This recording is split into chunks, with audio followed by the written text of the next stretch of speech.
Now we're moving over to Elizabeth. Elizabeth Graham is a Washington, D.C. area native. She was diagnosed with Asperger's in high school.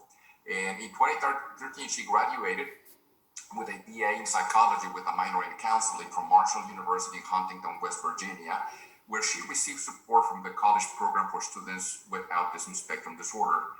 Her first job in development disability field was as a direct support professional. For the past 5 years, she has been working in the Arc of Prince George County as a service coordinator for the Maryland Medicaid waiver for children with autism.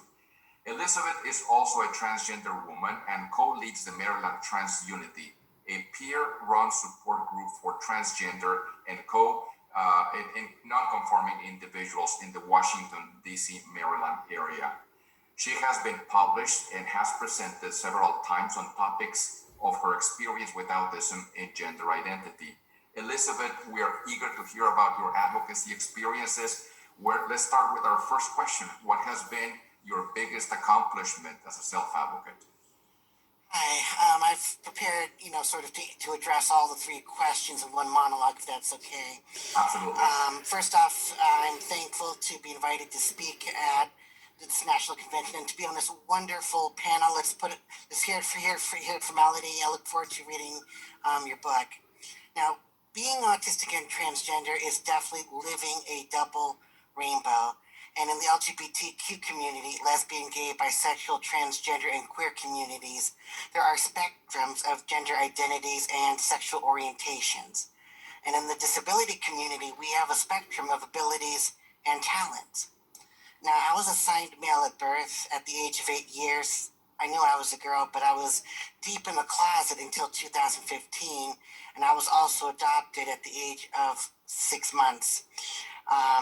My role at the Arc of Prince George's County, in addition to being Autism Waiver Service Coordinator, is also Autism Educator, because I get to share some of my own experience with Asperger's, although not on the same quote-unquote level of functioning. I can provide supports, and that's what I hope continue to do. And I think one thing that both of our communities experience is the question of disclosure and coming out. Will I face rejection or discrimination if we come out? And I'm very sure all of you in the audience know someone whose gender identity is different from the one that they were assigned at birth and or is not heterosexual. You just might not realize it.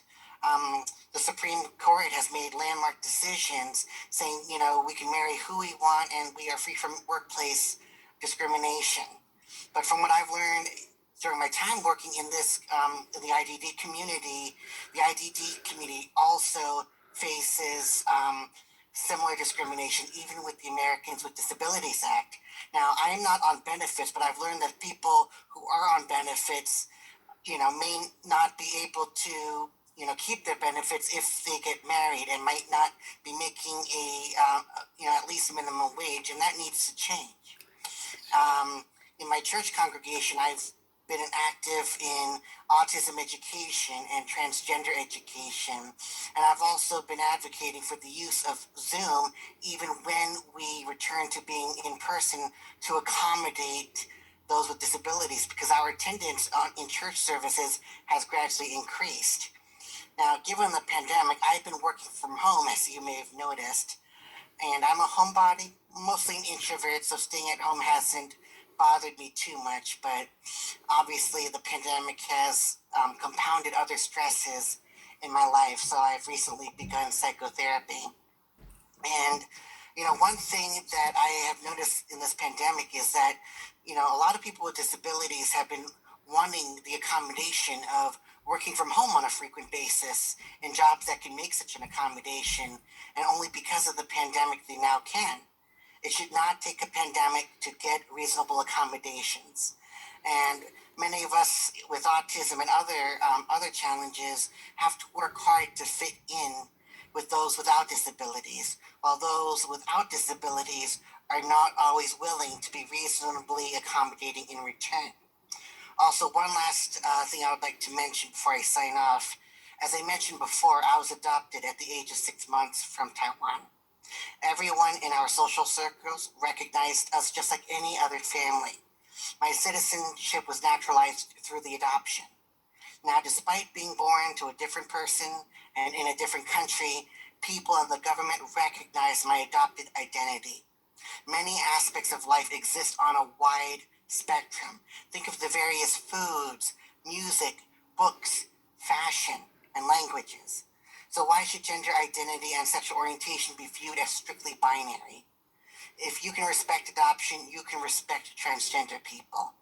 Even with landmark cases and legislation, we in the LGBT community and disability communities still have to advocate and fight for our rights. Now, the deadline to fill out the census has already passed, but we still all have an opportunity and civic duty next week to ensure that people who are transgender, gender nonconforming, not heterosexual, and those with disabilities are and continue to be entitled to the same opportunities, rights, and responsibilities as any other person. We may be different, but we definitely are not less. Thank you. Thank you so much, Elizabeth, and thank you for sharing the very incredible, heartfelt perspective that highlights how multidimensional we are as individuals. You bring in so many perspectives into these conversations, and I'm very, very thankful for volunteering your time to be here with us and for sharing again your opinion and your thoughts with us. Additionally, I want to also highlight something that you just mentioned, which is this pandemic also is offering up new opportunities of doing things which may open also the possibilities of new types of jobs and for new people to join the labor market.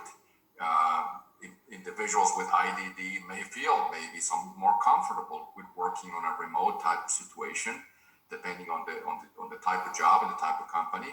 But just simply the fact that more people will be able to participate in part because of this situation that we had with COVID, I think sheds also some positive light in that in negative situations, there's also the possibility to have a bright view on the future. So today we're moving now to our last panelist. So